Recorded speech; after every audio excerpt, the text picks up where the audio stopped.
So, ladies and gentlemen, Steve Sims is about to come on and bring some fire. And if you are a creator, you're a builder, you're someone who wants to achieve big things, you definitely want to stay tuned because he's going to bring the real fire in your face and empower you to become the creator of your reality. So stay tuned. And in the meantime, we're going to talk about the sponsor message. This interview is brought to you by the 21-Day Challenge. If you are an entrepreneur or high achiever, you're feeling stuck, overwhelmed, you're lost, you're lacking clarity, or you just know there's another gear, another level for you to succeed like never before, then tell me that you are becoming your greatest possible self. Send me a message. Let me know you're ready for your 21-day challenge. It's daily accountability, dialing in your life goals, breaking them down into bite-sized steps, daily routines, and making sure that you succeed. That's the 21-day challenge. Send me a message. Looking forward to talking to you about your 21-day challenge. Next up is the iTunes review of the week. It's by Gina Pino, and Gina says, totally inspired. Feeling so empowered every time I listen to this podcast. Binge listening all weekend. Thanks, Chris, for sharing your brilliance. Your genuine caring and enthusiasm is infectious and lifts me up each and every episode. You and becoming your greatest possible self is a gift. Thank you so much, Gina. I appreciate you. And if you're listening or watching right now and you want to give us a review, go to beergps.com/iTunes or search Becoming Your Greatest Possible Self on the iTunes store and give us a review there. Thanks so much in advance for doing that. I appreciate your honest feedback to help us grow and give you more of what you want. I'm going to introduce this freaking powerhouse, Steve Sims, in just another minute. And before that, make sure you have a pen and paper and everything handy so that you're ready to take notes. You're ready to capture the wisdom from this interview because it's going to rock your freaking world. This dude is a freaking monster of success and is just rocking it. I'm so stoked for this. Let's introduce him and then we'll bring him on the screen, okay? Steve Sims, as the founder of Bluefish, one of the top personal concierge services and an expert marketer within the luxury industry, Steve has been quoted in various publications and TV, including the Wall Street Journal, Forbes, London Sunday Times, South China Morning Post, and many more. A best-selling author with Bluefishing, The Art of Making Things Happen, sought-after consultant and a speaker at a variety of networks, groups, and associations, as well as the Pentagon and Harvard twice. Want to sing with your favorite rock star, be serenaded by Andre Boceli, walk the red carpet at A-list Oscar parties, get married in the Vatican, dive to the wreck of the Titanic. These are just a few of the highlights of what Steve has been asked to provide for his clients. He makes the impossible possible. After all, he is quoted as the real-life Wizard of Oz by Forbes and Entrepreneur Magazine. An entrepreneur in the truest sense of the word, Steve is well regarded within the luxury world for his innovation and down-to-earth personality. Known for his honesty, integrity, and doing things his way, Steve creates experiences for his clients that they could have never imagined being possible. And we're blessed to have him here with us today. Steve, you ready to rock this, bro? Oh, I'm ready. I'm on. We are on, baby. I love it. Welcome to the show, man. Becoming your greatest possible self. We're going to dive in, and I appreciate you taking time out of your schedule to be here today to share this wisdom with our audience. We're going to dive right into the theme of the day, which is fight, love, or both. So I came up with this theme because I feel like some people feel like they have to fight their way to their dreams and their success. And some people feel like, oh, it's supposed to be easy and fun. And, you just flow along and just love your way along. So I wanted to hear your perspective of how these two dynamics play into your life. Well, anything that you love is easy. Loving your wife, loving your kids, loving your dog, that's an easy thing. Yeah. Anything that you have to fight for creates friction. And friction for too long causes things to stop, break, crack, or fall apart. That being said, you have to fight for what you want to be able to get what you want. Yeah. And so I'm a great believer that to get where you want to go takes a lot of grit. I'm openly saying that I don't have to be the toughest person in the fight. In the room. I just need to be the toughest person in the fight. So we do need to get scarred. We do need to get a smack on the nose occasionally. We should not be scared of it, but we should know that it's going to get us to a place where we go. If we are fueled by passion, which is the love of what we do, then that's rocket fuel. That's nitro. That's turbocharged. It's very hard to fight someone when they've got that as their backpack fuel. Dude, I love it. I love it, Steve. 100% agree. It's so freaking powerful, man. So tell us a little bit more about what you do in these luxury service experiences that you provide for people. I know that was a big part of your journey. Tell us a little bit more about that.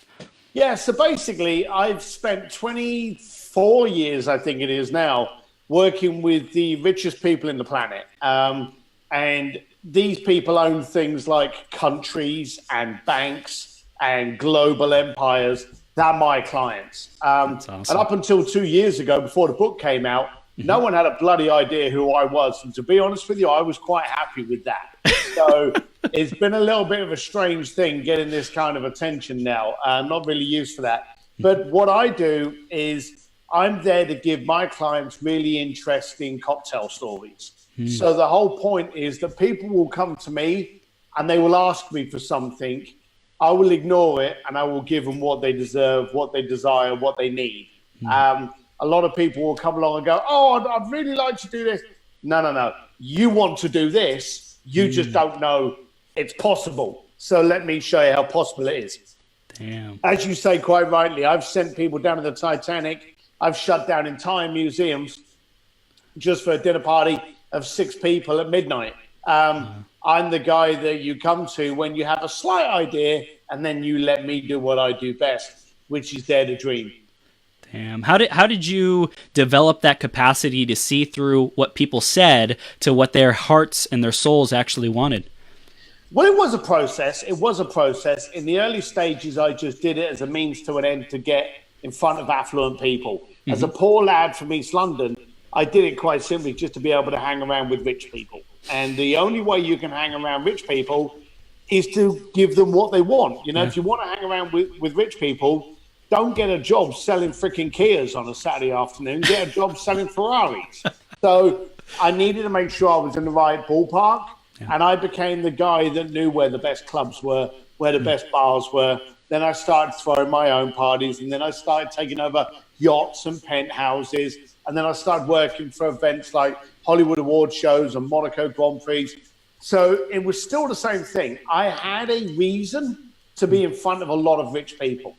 And one of the byproducts of being of value to them was I got to look at them and kind of work out what makes you tick. Why are you worth $1 billion? Why are you one of Forbes' richest families in the world? What is it? And it was a way of me being able to really get to see behind the curtain. Yeah. And I noticed 2 things happen.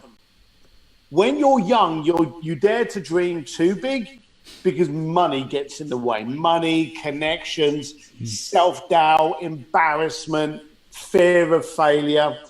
When you're really successful and you've got all the money, then you've got other issues, which is I don't want to ask someone for a favor because then that's going to come back to me in a year's time and it's going to be 4 times more than what I was willing to pay. If they say no to me, they may use it as do you know who I just turned down? And they may use it as a leg up. So the fear of rejection or the fear of abuse is higher the more powerful you get than when you're younger. So each end of the spectrum, A, not being able to afford it, and B, not wanting to risk to ask. Right. I'm the guy in the middle that kind of tries to make it, I get you where you want without bringing up your name. You pay, I go, you go, we're all sweet. So that's what I do, and that's what I've noticed about the people I deal with. That's awesome, man. I love it, Steve. I love it. You're the bridge to connect people to, what their biggest resistance or fear is. And they come to you and they're like, hey, I know I want more. I know that I'm meant for more. I just don't know how to ask for it or get it. And you're like, well, let me show you the way. Here you go. Yeah. It's the classic entrepreneurial quandrum. We don't know what we don't know. Yep. And we may have all the energy in the world and we may be able to drive really fast. But if you don't know where the corners are and you don't know where the side streets are, you're still just going in one direction really, really fast. And so my job is to give you what you didn't know was possible, what you dared to dream was possible. And thankfully, by being able to do it for as long as I can, if people work with me, and it's funny, the first time they turn to me, they're like, let me tell you this, Steve, and you end up with an hour-long conversation. And then once you've worked with a client once and you've shown them that you listened to what they said, ignored it, and gave them what they really wanted, then they just phone up and they go, hey, can I do something with Beyonce? Great. See you later, Steve. And the conversations get really minute because they know just to drop the carrot and let me run with it. Wow, that's awesome, man. I want to go back into the journey and talk about like how you developed this skill, some of the licks that you might have taken, you know, the wisdom that you gained through the process. Like how did you develop the muscle? Was there any like big mistakes that you made that you can advise us to look out for, to be aware of? Yes and don't. I think the beautiful thing I had working on my side was stupidity and ignorance. You know, if anyone's got a kid out there, the kids come up and go, I'm hungry. And you go, well, look, dinner's in an hour's time. And they go, but I'm hungry now. I want some food. They end up getting that food because they wear you down. Totally. Okay? Totally. And we try to teach it out of them. Now, I'm an Irish lad from East London, so I've never stopped being that annoying 4-year-old. You know? Hey, I got 2 people that want to walk the red carpet. What do we need to do to make it happen? Well, it can't be done. Why can't it be done? I want it to be done. I'm going to have it done. Let me make it done. Yeah, I just can't. I don't accept it. So in the early stages, I would have people quite simply say to me, oh, there's this event, but I can't get in. And I'd be like, why can't you get in? Hang on, I'll go and ask them.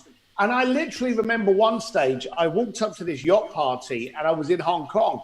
And I walked up to the girl at the front of the yacht and I said to her, I went, hey, I got 4 guys coming here tonight. Do you want them here at 8:30 or 9:30? Because I know you open up at 9 o'clock and I want to do what's best for you. And I just left it. And she was like, the first reaction she did was this. Suddenly looked down at her pad and started flicking. I had not even mentioned the names of the clients, but she suddenly started doing this. And I said to her, I'm really just trying to you because I know it's going to be manic tonight. So what would work for you? I was showing that I cared about her by getting what I wanted. And so she turned around and she went, well, 10 o'clock would be better. And I went, then it's 10 o'clock. Thank you very much. And let's be blunt. The guys are going to turn up. They're going to go into the party. They're going to have a great time. People are people. They don't always say thank you when they should. Here's $100 for each person. And I gave her $400. I was making $500 a week at the time. $400. And she was like, oh, thanks. Let me just take the names down. And she wrote the names on the front of the list. That's awesome. Okay. And then I went back to the guys and I went, I've made a phone call. I've sorted it out. I didn't make a phone call. I went down there. I said, I've sorted it out. It's $500 per person. And they went, great. And they paid. People pay to get what they want when it doesn't cause them any effort or embarrassment. And that's what suddenly started making me go, ugh. And it's the emperor's clothes. It's the king's clothes. We call it the king's clothes in Europe. You call it the emperor's clothes. Right. So many people are held back on this paralysis and fear of trying. And nowadays, because they don't want to be laughed at, I'm just going forward. You can laugh at me as much as you freaking like. Yeah. Let my clients in and I'm still good. I love it, man. I love it. How did you develop that thick skin in yourself? I didn't. It was, again, just, it was the ignorance. It was the stupidity of just going forward. Yeah. Most people, here's a dumb thing. You walk up to someone and you go, what's your deepest, darkest dream? And they will turn around and go, oh, I'd like to rock out with Guns N' Roses. And then something funny happens. They will spend the next 2 minutes telling you why that's not possible. They'll be like, oh, I'd love to play with Guns N' Roses, but you know, I can't really play it. I wouldn't know how to even contact them, and they wouldn't talk to me. You spend so much effort telling yourself why it can't be done, rather than the one reason why it should. Wow. And I'm the guy that goes out there and I just ask. I'm going to tell you a story, if I may. Yeah. I had a client of mine that wanted an exclusive this is in my book, Bluefish in the Art of Making Things Happen. Brilliant book. Get it now. And I had a client in there, and this story's in there. He wanted a restaurant in Florence. And that's all he wanted. I wanted an exclusive restaurant to show off my future wife, should I say, and I want to impress my future father-in-law or mother-in-law. Okay? And I went, I'll make it happen. We actually took over the Academia Museum that houses Michelangelo's David, set up a table of 6, because guess what? They brought 2 more bloody friends that they shouldn't have done. For a table of 6 at the feet of David, and then had Andre Boceli come in and serenade them while they were eating their Italian food. Okay? Holy. That's ridiculous. That's wonderful. But here's the kick in the tit story about that. Uh-huh. I got that done in 2 days. Damn. 2 days, I got the people to close down a museum, get a piano in there, get a string quartet, get a table, get a chef, and then talk to Andre Boceli into coming in and serenade. All right? 2 days. There was a guy in the museum that was one of the lead curators, wasn't the owner, wasn't on the board of directors, so he didn't have the ultimate say, but he was senior enough to create friction. And I could sense that he was a little bit opposed to this, you know, biker from England in a black T-shirt and jeans suddenly closing down the museum at the iconic statues of the era. I could sense it. So what did I do? I avoided talking to him. I focused on the people that were saying yes to me, okay? I didn't want to create any friction. I didn't want him to be able to respond to me. Wow. On the night of the event, Andre Boceli is over in the corner, leaning against the piano, just checking the best reverb of the room and just warming up his throat, okay? And I'm stood on the opposite side of David watching this. And I'm in awe of what I've pulled off. I am so much on a high of where I am and what I've done. And just to the right of me, about 15 feet away, and I won't mention his name, was the curator. And I just looked at him and I just kind of like, you know, nudged him to come over to me. And he came over and I said, so, are you looking forward to this tonight? Now, I never ask a question that you can answer with a yes or a no. Okay? Unless I don't care what the answer is. Okay? And that means I have no liability. If I went forward and said, hey, I want you to close your museum on Tuesday night, is that okay? What's the obvious answer someone's going to go? They're going to go, no. No. So if you turn around and say, hey, I want you to close your museum down on Wednesday night, what are the steps that we need to go through to get that done? And that's a completely different angle. Yeah. So I had no care if he gave me a yes or no. He could have told me to piss off and punch me in the nose. It really didn't matter to me. I was already in. Check had already cleared. I was already paid. So I'm in the museum with him. He comes over and I went, so how does this look? Bearing in mind, statue of David, Andre Boceli warbling away, and a table of 6 with candelabras all set up. It was a movie set picture. It was a postcard that I still can't believe I was able to create. And he looked at me, had his arms crossed. He was like, it is beautiful, Steve. And I thought to myself, all right, I'm feeling quite good here. You know, I'm winning you over here. And I said to him, have you ever been this close to Andre Boceli before? Wow. He was like, no. I said, are you happy? And he went, I am very happy. And I said, did you ever think this would happen? And he went, no. Again, my ego is about to blow the walls apart in this museum. So I thought to myself, right, I'm going to go for the final tug. So I turned around to him and I went, so what made you allow us to do this? Now, I know that part of him didn't really have much choice, but the powers above him were telling him to make it happen. Right. And I was being an arsehole. You know, I was digging it to him a little bit. And I was expecting him to turn around and go, no one's as connected as you, Steve, or no one's as good looking as you, which no one's ever said. You know, I was expecting something like that. And he turned around and he looked at me and he went, no one's ever asked. Damn. Bingo. I dropped. All of my ego suddenly fell on the floor like a house of cards. I suddenly realized that the universe doesn't ask for what they want. Wow. And I'm in this room purely and simply because I asked. And I can't spell for shit. I didn't go to college, even though I've spoken at Harvard twice. I didn't do any of that stuff. But here I am in this room getting stuff done because I had the ignorance and stupidity not to be paralyzed in asking. And I made it crystal clear. I want this museum closed on Wednesday night for a dinner date at midnight. And I want Andre Boceli. What do we need to do to make it happen?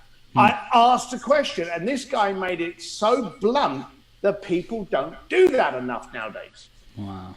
I love it. I love it, Steve. So that's like you had the balls to ask. And because you had the balls to ask, you got what you asked for. And most people just don't even ask. Like 99% don't even ask. So as far as like knowing who to ask and where to ask, is there anything that you can give us, or I'm sure it's in your book and even more detail in there, but just an overview of like, how do we know what's important to us? How do we know what's the ballsy move to go for and to really fulfill ourselves and have an epic life like you've helped people create? Well, the ballsy move is the idea that you don't think's achievable. Now, this client of mine wanted an exclusive restaurant in Florence. I could have gone and got an exclusive reservation for him at a famous, infamous Florence restaurant, and I would have achieved my goal, wouldn't I? Because he made a request, I achieved it. I actually went for the most unique, Italian-esque place that could be. You see, if you were in Diamo or any of the other churches, you could have been in London, Poland, you could have been anywhere in the world, France, you wouldn't have recognized it, okay? Maybe if I was in the Sistine Chapel, you'd have recognized it. But having David, you knew you were in Florence, because David is only in Florence. It's like having a meal with the Statue of Liberty behind you. You know you're in New York. So I looked, first of all, not what was achievable, what was stupid, what was just so far out of there that was impossible. I'm going for that. Okay. And you know, the daft thing is, every time I go for something impossible, I risk getting it. Wow. And the more times I go and the more times I try, the more times I achieve. If you get a no, then you are asking the wrong person or the wrong question. So if you get a no, first of all, go, okay, you know, I hear what you're saying. So let me ask you this, and rephrase the question. Usually you were an idiot because you asked a question that they could answer with a yes or a no. So if they say no, say, okay, so that can't happen. Fair enough. What do we need to do to make it happen?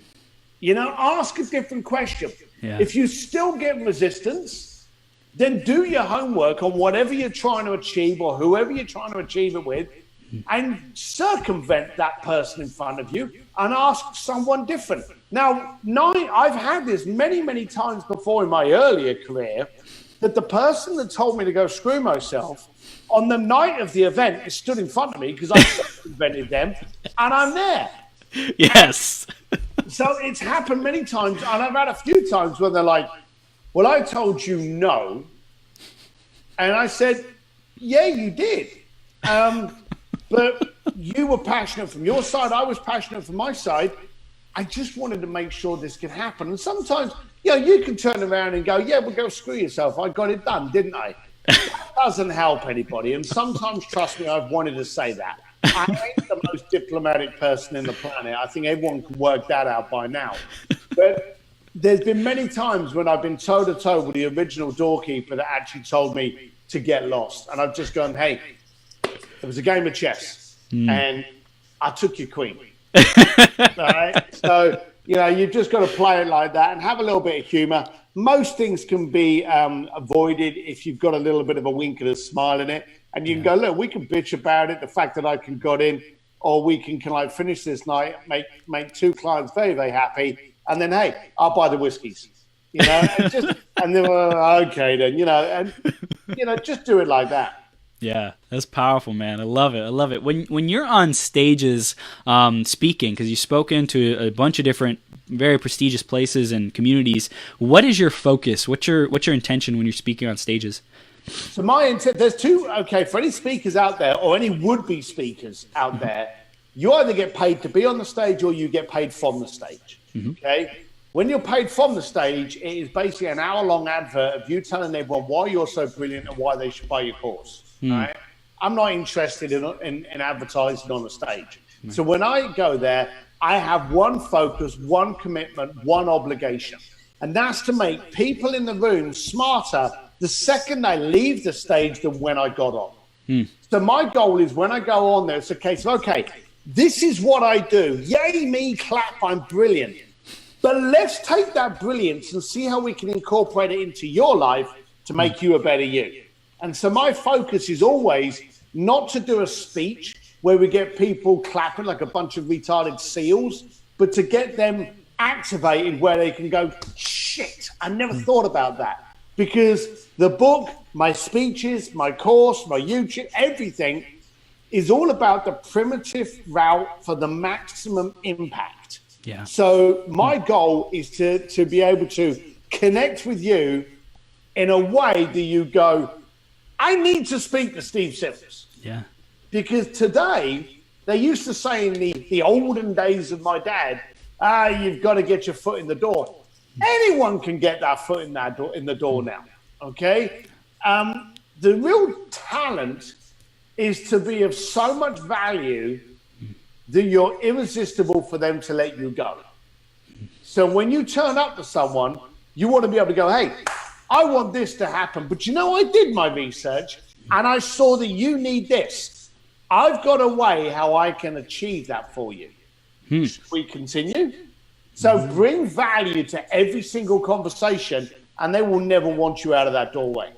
Damn. So that's also doing research, right? If you got to know who you're talking to, that deepest desire. And I was thinking as you're talking, like if there's people at the beginning of their journey who are just starting to be an influencer, to be a business owner or entrepreneur, whatever it might be, to be able to associate with those high level people, you have to figure out what's the thing that they want, what's their cookie, what's their ultimate objective and mission, and how can you empower them to do that they didn't have the time or the resources or whatever to make that connection or make it happen, so you empower them in what's most important to them. Yeah, and it's the good thing is the people I play with are so much at the top of the tree, it's very easy to find out information. Okay? But that's the exact same thing that you can do with someone that possibly goes to your local school that you want to sidle up next to because you have a business proposition. You see, if you Google people, you will get to see all the websites, all the media. You will get to see all of the stuff that they want you to see. Right. Because no one ever writes on their website, hey, I drink too much whiskey and I fall over on a Friday night. No one does that, okay? But if you Google and then go into the images, you can start seeing where they hang out, okay? And then quickly go into LinkedIn and to Facebook and Instagram and get to see the visual of where they are. Now, guess what? You Google someone, you go to images or you go to social, and you suddenly see that they've got a lot of pictures on there of vintage Porsches, or they've got a lot of pictures on there of that dog, whatever it is. Then find something that can relate to something that they love. If they got loads of pictures up there on that Labrador, okay, find something cheap and cheerful. A book on Labradors, the history of the Labrador, a special brush for cleaning a Labrador. And when you connect with a person, send them that brush and go, hey, I've done my research, and that should tell you I'm not here to waste your time. Wow. But to make it easy for you, here's a free brush for your Labrador Pepsi. So show them that you've done this kind of research. People will be a lot more happier when you do that. What do you think stops people from doing the research? Is it laziness? Yeah. Is it that they don't believe that they can actually connect with these people? They don't believe they can do it. They're frightened of failing. They're frightened of looking silly. That effort could make them humiliated by getting turned away by the person. All of those things stop them from trying. The real crime is not trying. Because the thing is, there's a lot of people in my life that I tried to connect with and communicate with as I was growing up that quite simply just slammed the door on my face. Not in it, on it. And I realized I'm not really asking the right questions. I'm not connected. I'm not being transparent. I'm not being real in the moment. I learned all of those lessons. You said to me at the early stages, what could you tell us that we would be able to avoid? And I said nothing. Because quite simply, it's those no's, it's those refusals, it's those losses, it's those bankruptcies, screwed up, ripped off, bad connections, bad relationships that refine you to become the superstar you are today. So why would you miss any of that education? You know, there's nothing more empowering than being able to pick up a phone, pull the deal off, knowing that it was you. And you got to that position because you climbed up on the shoulders of failure. And that's what you need to be looking at it. Every time you screw up and you fail, pat yourself on the back because you just got one step closer to being that sharp tool. I love it. I love it. So, Steve, what are your vintage Porsches or Labradors? What's that for you? So I'm a mad fan of like Yamazaki and Hibiki Harmony, and I'm well known on my posts that I love Japanese whiskey and Ducatis. And so I get people send me a lot of Japanese whiskey, and I get people there was a spate of them, and I don't know why, but there was probably about a 3-month period where all I got was Ducati memorabilia. Wow. It was books, it was T-shirts, and then I started getting vintage garage signs of Ducatis and all rusted up, you know, vintage signs. And it was absolutely brilliant. So I've got a load of those throughout the garage now. So do your research. Find out what's interesting in the person, and it doesn't have to be expensive. Here's a little tip for you: if you know the guy likes, and let's pick on the Porsche thing again, okay? Find a decent magazine, and then subscribe him to the magazine, because then every 3 months he's going to get that magazine and think, "There was that Sims fella that I had the conversation with," and every 3 months I get magazine on something I like. So a magazine, you can get a subscription to a magazine for $20. If you're dealing with a client that's going to make you $500,000, it's a crap about $20. I love it, man. So you wrote the book as well. What was your purpose in writing the book? Tell us about that. Yeah, that kind of went south. I had the chance of writing the book, and they wanted me first off to name all the people that I was dealing with and what they got up to. My website doesn't even have a phone number on it. So I tell the stories of what I do, but I never talk about who I do them for. Okay. So for me to name clients and who they are and where they came from, I'd be dead by cocktail hour. Okay. So I couldn't do that. But then I started doing a bunch of speeches for like people like Joe Polish and Jason Gaynard and Giovanni at entrepreneurial events, Thrive, Kohatter, these kind of things. And all of a sudden, my editor, who I hadn't done the book with yet, turned around and said, "Hey, switch. Rather than you talk about who you did stuff for, why don't we find out how your head works and how you get to do the stuff you do?" Because I openly say that if a bricklayer from East London can be doing it, you're already out of excuses. So the book then suddenly developed into a how-to. You know, I did this with the Vatican because these are the elements I used. And the book we wanted to write it to be able to have someone implement and get out of their own way. You see, a lot of people, they want to be successful in business, and they start looking at business and they go, "Well, hang on, I need a QuickBooks online program, and I need a CRM system, and I need Infusionsoft to sync with the CRM. So I need to get an analyst that's actually going to come in and a consultant to build up a program that's going to zap that over there, that'll trigger that in a gut." You need a client, okay? The only damn thing is you need a client. Everything else you can do later on down the line. But the bottom line of it is you ain't got a client or a customer.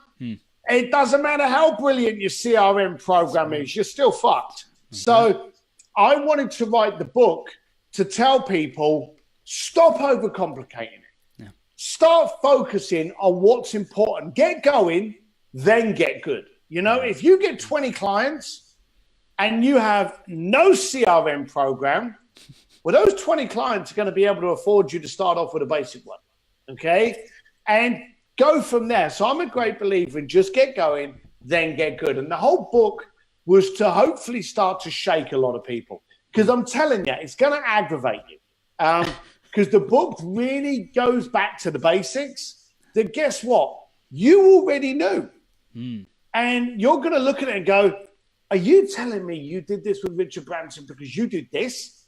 I used to do that and I stopped doing it. Why did I stop doing it? So it goes through the basics of communication and establishes the real ROI on relationships.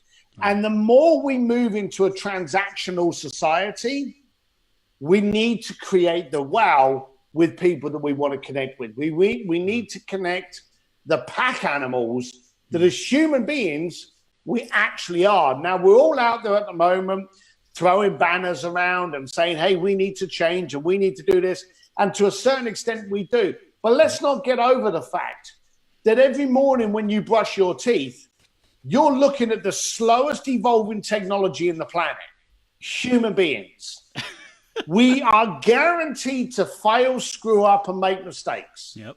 It's only been 5 minutes that we've got over bloody webbed feet and hiding in a cave. But we need to understand that there are basics within our DNA that are the need to love, the need to protect, the need to connect, the need to relate, the need to find others that share the commonality of what we love and we're passionate for. Yeah. That's what we are. We're pack animals. Yeah. And the trouble is the fact that we're talking to Alexa and Siri more than we're talking to our friends now is actually terrifying. Yeah. So when I was given the chance of the book, I wrote it hoping to shake people up to go, I need to get out there more. I need to connect with more people before it's too late. To be honest with you, I didn't know, well, I had no idea how it would do. I wanted it to hopefully grab a few people. I wrote it as well because I wanted my kids that are young to be able to read it so they got an idea of what was going on in their dad's head. I really didn't expect it to become a bestseller. I really didn't expect it to be released all over in the world. It became a bestseller in Taiwan a couple of weeks ago, because it's been translated into Chinese. And I started doing media and radio and TV remotely in Taiwan. And it's had me on stages from the Pentagon, Harvard, all over America. And this year, from this date, in 10 days' time, I go to Mexico, Vegas, back to LA, then Vegas, San Diego, Thailand, Chicago, and Spain. So the whole speaking and consulting and me doing my own mastermind events called Speakeasies, it's just exploded. And it's been very exciting. That's so incredible. What has been the biggest lesson for you about yourself in the last 2 years since you released the book? I'm capable. That's been the thing that's kind of made me realize, because again, I am a big ugly fella in a black t-shirt. I don't play well with others. I was the guy that would always hide in the corner, drink my whiskey, and just watch the world. Right. Okay. And now I'm getting people coming up to me in airports and wanting a selfie or wanting me to sign their book. I got off a plane and this couple came up to me and they were like, we can't believe we've literally bought your book at the airport, just read it, and you're 2 seats in front of us. Can you sign it? Damn. So it's kind of weird. We went to New York the other week. We did a couple of speaking gigs, and we were in Macy's in Manhattan, and this lady at the till had actually read my book. And then we went and had lunch with my kids, and this guy came up from another table and followed me on Facebook and wanted to introduce it. So my kids are like, what the hell's going on? And it's kind of weird. But as long as people are polite and friendly and do something to change the way they are, then I'm kind of happy. But it's been a shake-up, but I've realized I've been capable to help a lot of people. And I enjoyed spending rich people's money to give them these fantasies. I'm enjoying more taking entrepreneurs now and getting them out of the way of themselves, unlocking their dream capabilities, and actually getting them to implement strategies and structures that benefit not only them, but their workforce, their family, their relationships. And that has been really arousing. That's incredible, Steve. What was the moment where it transitioned from, hey, I'm impacting all these rich and wealthy people, and I want to impact entrepreneurs and a bigger population? So once the book came out, I had a couple of people. Now, I'd always consulted for luxury brands, watch companies, award shows, cars, yacht manufacturers. I'd always done that on how to get the client, how does he hear your message, creative. So I'd always been used to doing like big corporate stuff. Some very, very large brands. When the book came out, I had people contacting me going, hey, I own a new line of tailored shirts. Do you ever consult people? And of course, I'm going from like a 2,000 workforce to a 3-person company. And I'm like, well, I do, but let's see where you are, And at first you kind of question yourself. You go, well, let me see what you're doing. And then you look at it and you go, well, why are you doing that? Well, I need this. No. Right, let's bin that. And I suddenly found it very exciting. So they suddenly start escalating in revenues. And then I had other people coming to me going, hey, can you train me? Can you mentor me? We're like, okay, then. And so then we started doing some little events. And it was just this realization that all of your scars, mistakes, and failures have created you with a degree that you can now educate others with. Yeah, that's powerful. So I hear that like you became aware of all the value that you had to give to people, and you're like, shit, I've learned so much. Like, and then you see all the growth. You're like helping these 2,000 person companies, and then you go to the 3-person your company, and you're like, holy crap! If I take these principles that I've gotten, I can explode this person's business. Like, really, just break them through to a whole new level of reality, and like the satisfaction from that breakthrough has got to be like so fulfilling for you. And the other beauty is small things maneuver quickest. Yeah. So when you go to a big company and you go, well, okay, your messaging's off, your end user's getting confused because of this. It has to go through legal, it has to go through graphics, it has to go through copy. They change the message in 8 months' time. Right. So when you're dealing with a small company and it's a lipstick brand, it's a car company, it's a mortgage brokerage, and you go, your message is confusing. In 48 hours, you've tweaked the message on the internet and they're getting calls. So you can react a lot faster when you're smaller than you can when you're larger. That's amazing, man. As far as connecting with higher level people or just relationships in general, what would you recommend as a frequency or a style of communicating and relationship building and contributing value to the people around us or the people who we look up to? So even if I don't do business with people or they've helped me get something I need, I actually make a point of connecting with them. Yeah. And I've got it down to a really good structure, but everyone's got Microsoft Outlook or Gmail calendar, okay? Everyone's got a basic calendar. I'll have a calendar, and in that calendar will be 100 people. And on that day, I will find a reason to connect with each one of those people. And then what I will do is I will do myself a calendar reminder in like 8 months later to do it again. Yep. So for no reason, and just by literally just changing the date and ding, it goes forward again. And what I do is I will quite often do a little video because I love little videos, okay? We've all got these smartphones. I will literally just do myself a little video. My clients are all over the world. So I could have the Hollywood sign behind me. I could be walking down Sunset Boulevard. I could be in Santa Monica or Malibu by the beach. I can be in my garage twinkling on a bike. And I will just click record and I'll be like, hey, we haven't spoken for about 8 months. It's been too long, but I wanted to Now, you can do a generic video, and I'm scared to tell you this, and send it out to about 20 people. So if you go, hey, we haven't spoken for way too long. I just wanted to find out how you're doing. Let me know if we can do a call. Some people will then just respond going, great to see you, Steve. But then there's others that may have had a baby or they've got a new dog. And you can make a little note, new baby on the way. Okay? So when you go through, you go, hey, I've got a bit... How's the family coming along? And you do that in your video. And now they're going, how did he know? Well, it's easy. You just put a little bloody note in there. I had a client 6 months ago.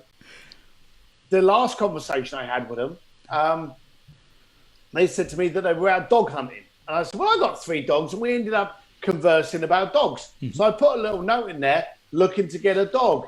And so I contacted them and I said, hey, I haven't spoken for a while, Brian. Just wanted to reach out to you, see how you're doing. Hey, I do recall, weren't you getting a dog? Did you ever get a dog? And now a whole video text goes backwards and forwards going, I did get a dog. I ended up getting it from a shelter. This is just scruffy little shit, And so all of a sudden it shows you connecting. Now, the beautiful thing about video text, okay, write this down because this is freaking important. There's no spam filter for texting yet. If I email you, how many times do you email someone and you go, hey, have you checked your junk? Yep. Right? Yep. And if the file is too big, you may not even get it in any case. Damn. Okay? Yeah. But if I video a little 60-second video to you and I text it to you, okay, a few things happen. One, you get my face appear on your phone.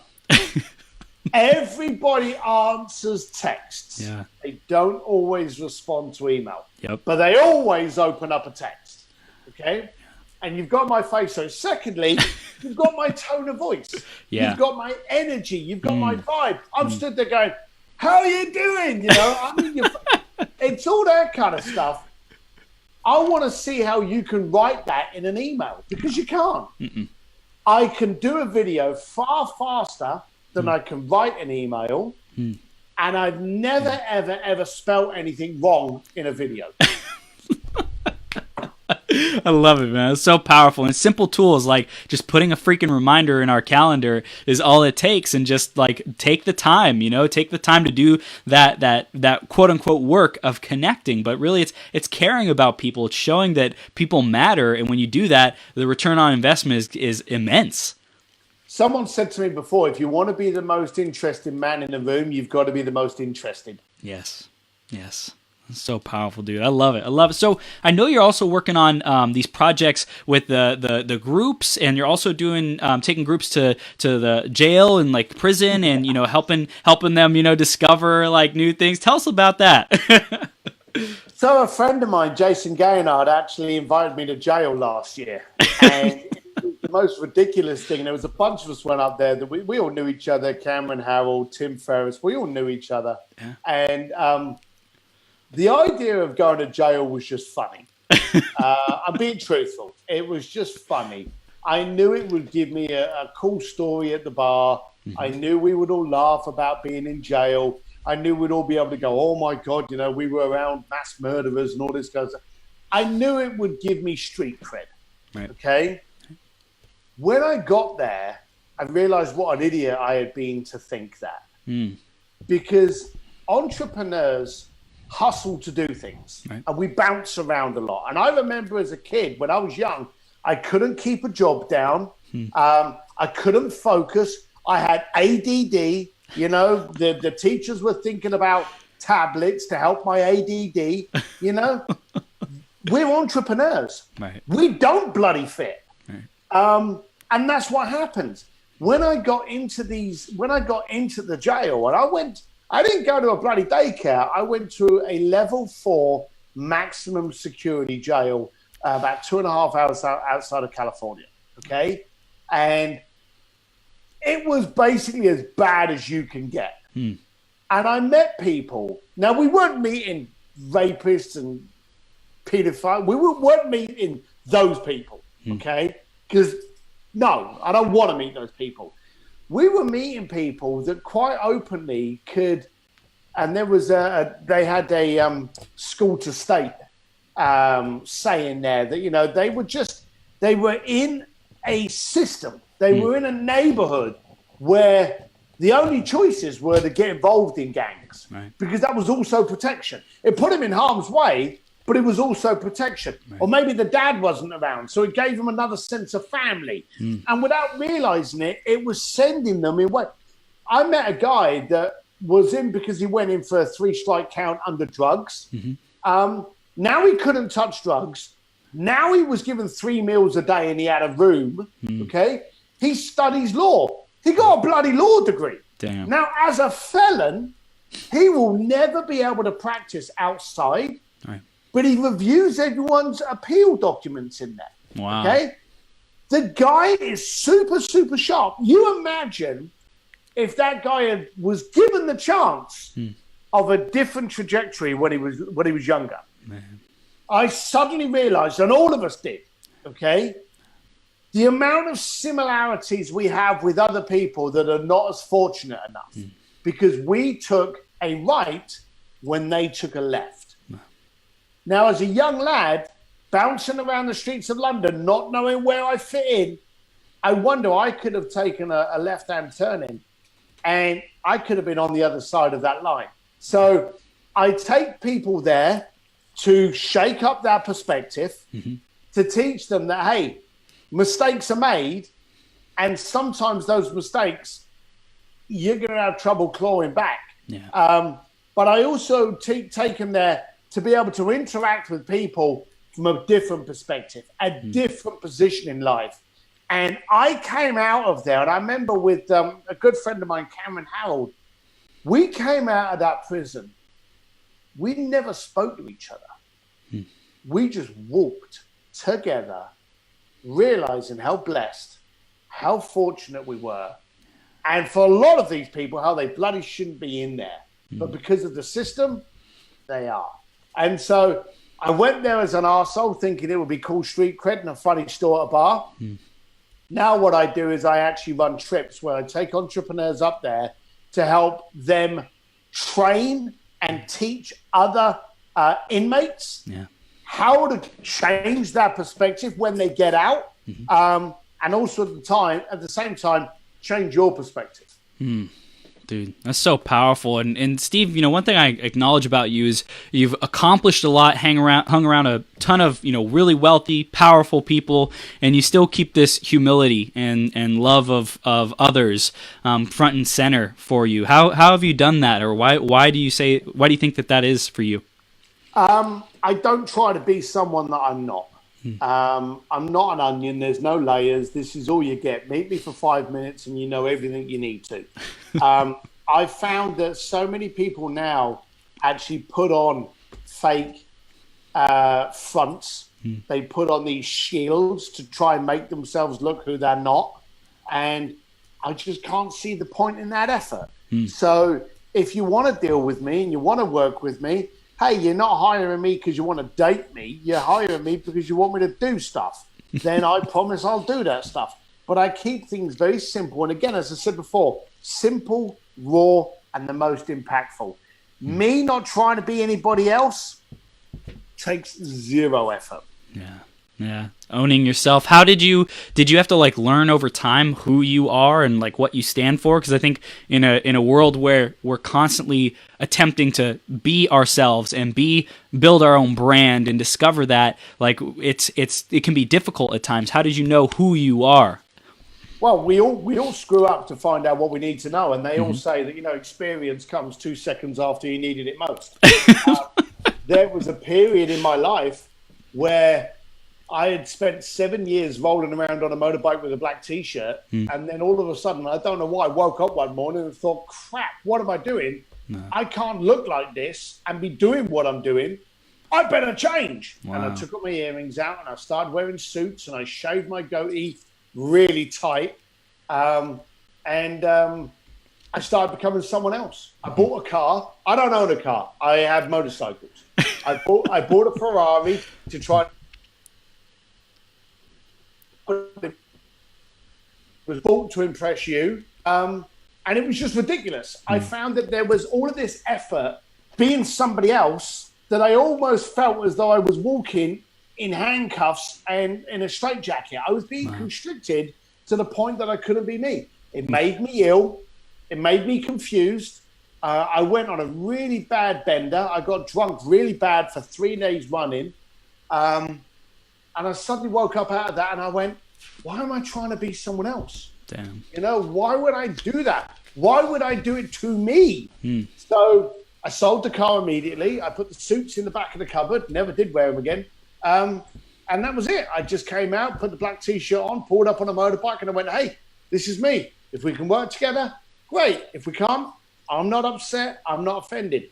I'll move on, and I'll probably even recommend someone. So I've had people say to me, well, Steve, I said, look, I'm not for everyone, okay?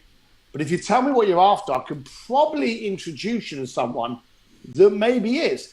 Do you know the funny thing is, again, when you show that you care about their results, the amount of times I've actually, after sending them an email with referrals, they've come back and they've gone, if anyone's willing to refer me to somebody else, that's the person I want to be with. So, and I've actually had people go, I apologize for considering not working with you. Wow. And I'm like, that's cool. Don't worry about it. So it's kind of strange. I love it, man. What's the legacy you want to leave for your kids? Be you and do what you say you're going to do. If you lose money because you invoiced too short, then you can always make more money, but it's very hard to get your reputation back. So, you know, just be a person of your word and be you. Don't sell out. Yeah. I love it, man. I love it. So our audience loves this freaking conversation. I'm loving it. How do we stay connected with you? What's the next step, man? So if you're in the US, text the word SIMS, SIMS, to 345345. That's SIMS at 345345. That'll get you on my text list and my email alerts. But it will also get you one of my favorite videos, which actually talks about how I found myself again. And it'll also send you a PDF of a downloadable PDF of the cheat sheet of my book. Or you can go to stevedsims.com. Again, there's only one M in Sims. Steve, D for dog, sims.com. Sign up for my newsletters. Listen to my rants, my point of view, my visions. What makes me happy, what pisses me off, I put it all on there. I love it. I love it. Steve, you're a freaking powerhouse, man. I acknowledge you for the big heart that you have and really being genuine yourself, owning it, and being an example for that so people can step into that themselves. Because we got a lot of trying to be someone, be somebody in this world. And it's clear you're just being you, man. And that's exactly what the world needs. So I really, really appreciate who you are, man. Cheers. I appreciate it. Thank you. Awesome, brother. You have a great day. We'll see you soon, okay? All the best. Bye. Take care.